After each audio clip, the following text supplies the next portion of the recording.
Let's look at 5 surprising Vikings.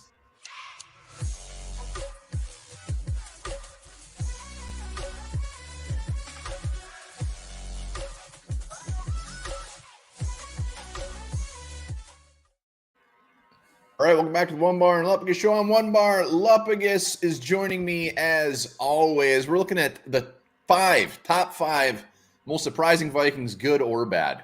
Yeah, it can be a good surprise. It can be a bad surprise. It can be a wet surprise. It can be a dry surprise. We are talking the surprising starts.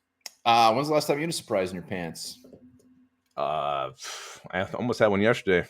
All right, that's fair. Let us know in the comments who you're surprised, because there's more than 5. There's more than 5. We just picked the top ones. Before we get into that, it's football Sunday. There might not be Vikings football, but there is Underdog Fantasy. Oh, Hit that link in the description. Put the promo code SKOL in. Do the pick'ems. Do some fantasy. Easiest, best one out there. No doubt about it. Hell yeah. I can't wait. I'm going to do a million of those today.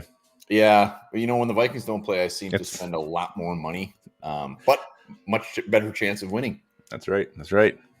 All right, let's get off to a hot start here. Let's start on the defensive side of the ball. Let's go with Caleb Evans. Caleb Evans. I think everybody was kind of wondering what we're going to get here. We saw glimpses last year, but 2 games in, 63.2 PFF, and I think he's been better in that grade.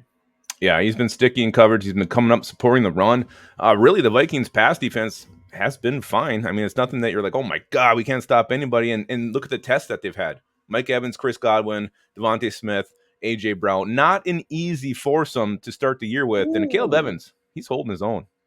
Yeah, I mean, everybody's quick to just absolutely blow up that draft class of 2022, which is fair.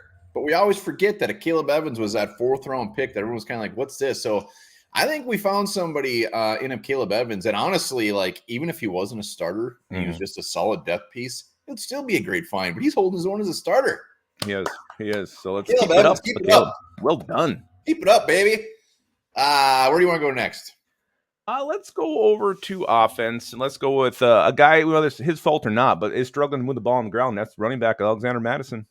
I'm saying this is 100% not his fault. No.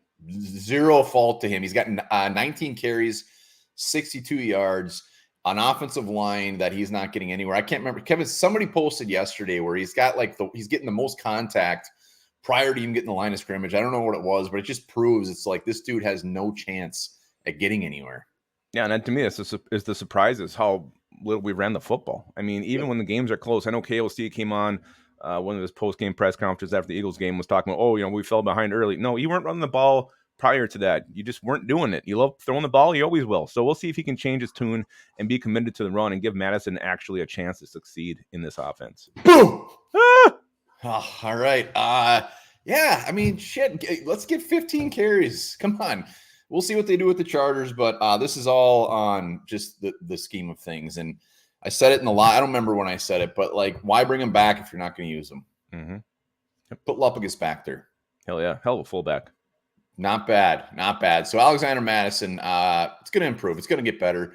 Let's go back to the defensive side of the ball. Let's go to our undrafted free agent darling, Ivan Pace, 85.2 PFF. Second highest rated Viking. The other guys on this list as well. He's our best freaking linebacker. And when you see some of these things that he's doing, shedding double teams, this little dude somehow squeaking through these 2 giant men trying to take him out, squeaking through that, making the play. Ivan Pace Jr. has been as advertised, probably even better. Again, he's our best linebacker. The dude's just making plays, and without him, this defense would be very, very, very weak.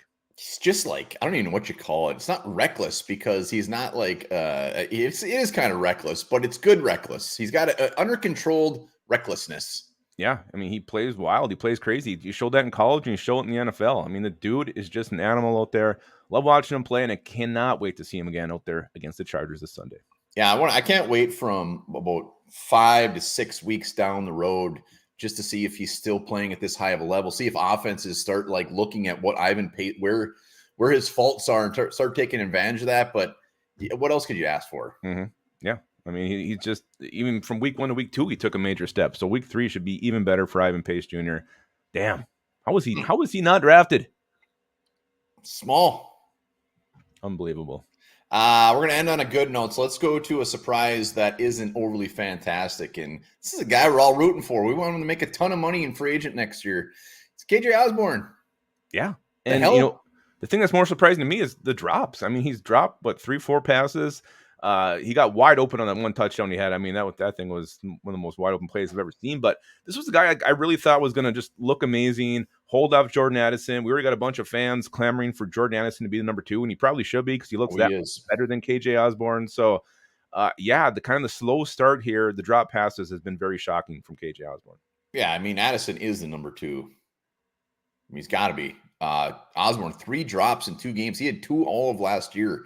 Yeah. Like, this is not the year to do it, man. This is where you got to go make some money. And I still got confidence in KJ Osborne. He's still going to he's going to turn it around. But this is very surprising. Very surprising. Like you said, I figured he would have held on to the number 2 for week 6, week 7. Yeah, but it looks like, I mean, he should have it taken away. We'll see if he's officially the number 3 or not. But KLC should make that move because Jordan Addison looks amazing. I think snap wise, it's done. But last one, and on a good note, former 4th round pick Cam Bynum. Yeah, Cam Bynum, his journey with the Vikings has been kind of weird. He came into that first game Ravens a couple years ago as a rookie, looked great, and I was loving Cam Bynum. Came a starter year 2, and I hated Cam Bynum, just not doing anything. But this year, it's a whole different player.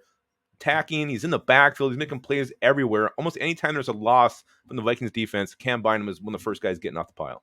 Yeah, this dude is motivated. He said he's been working on his tackling all offseason. It's shown. He's got 25 tackles, just ripping shit up. The defensive line letting guys through. Cam Bynum is there to put them in the ground. So Cam Bynum actually kind of making this Lewis Cine pick, which already looks bad, even worse. I mean, he's good. He's going to be a safety for us in the coming years. I mean, 25 years old. Rookie contract should be coming up, in a year or 2? Yeah. Cam, man, well done, sir. And I think this is a defense that just fits him much better than the Donatell system did last year. I mean, this guy needs to be attacking. He's got all the energy, and it's showing. So he's a perfect fit for Florida defense. Cam Bynum. Damn. Let's get some interceptions, Cam. I love him a little so much. cherry on top. Let's do it. Those are our 5. Let us know in the comments who is surprising you. Yeah. And also remember this, you have a higher chance of dying to a swarm of bees than winning the lottery. Bzz.